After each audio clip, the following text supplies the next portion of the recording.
Let's enjoy the little things in life together. A new day, a new vibe. Welcome to my channel Daily Top Vibes. John Quincy Adams, 6th President of the United States. Full name, John Quincy Adams. Born the 11th of July, 1767. Braintree, now Quincy, Massachusetts, USA. Died the 23rd of February, 1848. Washington, D.C. Parents John Adams and U.S. President Abigail Adams. Presidency 1825年3月4日 1829年3月4日 Political Party Democratic, Republican, later National Republican. Spouse Louisa Catherine Johnson. Children Albe, including Charles Francis Adams. Early life and education. John Quincy Adams was exceptionally intelligent from a young age. He graduated from Harvard University in 1787, spoke several languages, including French, Dutch, and German, traveled extensively with his father during the American Revolution, gaining experience in diplomacy early on. Career before presidency. Served as U.S. Minister, Ambassador to several countries, including the Netherlands, Prussia, and Russia.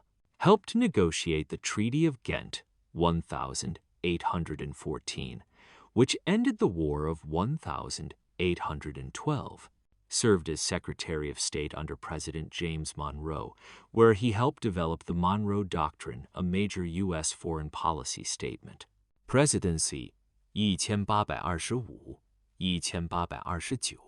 Won the presidency in a very close and controversial election decided by the House of Representatives. Focused on economic development, building roads, canals, and education systems. Faced opposition from Andrew Jackson's supporters, which made it hard to pass many of his plans. Advocated for scientific research and the creation of a national university. After presidency, unlike most presidents, Adams returned to public service. Served in the U.S. House of Representatives for 17 years after leaving office, the only president to do so. Became a strong anti-slavery advocate, known as Old Man Eloquent for his passionate speeches. Net worth, modern estimate, roughly $25 million, adjusted for inflation, mainly from inherited family wealth and property. Home, Peacefield, the Adams family estate in Quincy, Massachusetts, now a National Historic Site. Legacy. Remembered as one of the most intelligent and principled presidents. A visionary who valued education, diplomacy, and freedom. His dedication to ending slavery made him a hero for human rights advocates. Adams began his diplomatic training at 10 years old, when he traveled to Europe with his father. In 1781, he made his way east to Russia to serve as secretary and translator for diplomat Francis Dana. 2 years later, he returned to Paris, this time as his father's official secretary during negotiations to end the Revolutionary War. While in Europe, he attended school and gained fluency in French, Dutch, and German. When he returned home in 1785, he quickly completed his training at Harvard and graduated 2 years later. Adams spent a few years working as a lawyer before President George Washington appointed him U.S. Minister to Holland. He followed that diplomatic appointment with another in Prussia during his father's presidency. Before traveling to Prussia, Adams married Louisa Catherine Johnson, the daughter of the first U.S. consul to Great Britain. John Quincy and Louisa Catherine had 4 children together. When Thomas Jefferson defeated John Adams in the presidential election of 1800, Adams resigned and returned home to run for a seat in the Massachusetts legislature. In 1803, he was appointed to the U.S. Senate, where he bucked party lines, sided with Jefferson, and supported the Louisiana Purchase. In return for his allegiance to the Democratic-Republican Party, President James Madison appointed Adams as the first official U.S. minister to Russia. While abroad, he negotiated the Treaty of Ghent, which ended the War of 1812 and served as the U.S. Minister to Great Britain. When the Adamses returned to Washington, D.C. in 1817, John Quincy Adams served as Secretary of State for President James Monroe. He authored the Monroe Doctrine, which declared the United States' intention to resist European intervention in Latin America. He worked to acquire Florida for the United States and improve Anglo-American relations by settling the border dispute in Oregon Country. He was one of the most accomplished and successful Secretaries of State in American history. During the Adamses' time abroad, slavery had expanded into most homes, and the district was a thriving hub for the domestic slave trade. The Adamses first rented a home before purchasing a house at 244 Farad Street, previously occupied by President James Monroe.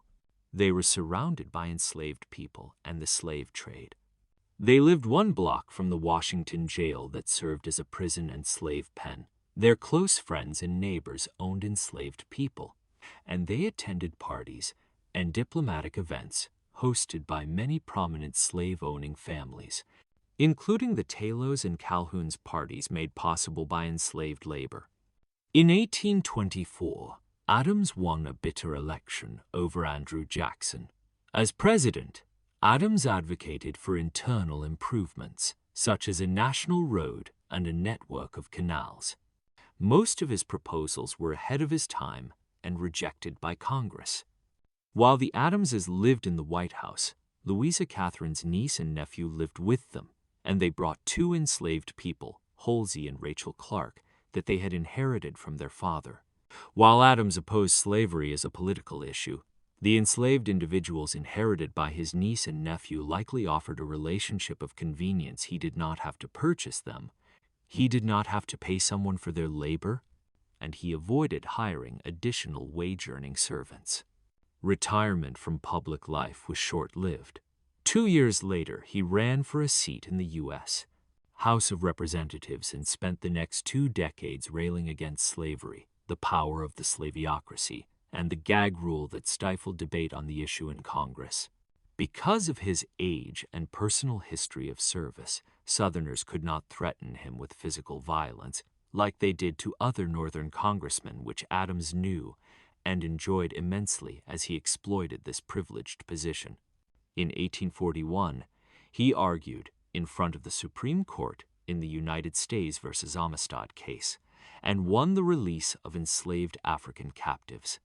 On the 21st of February 1848, John Quincy Adams suffered a stroke while sitting at his desk on the floor of the House of Representatives.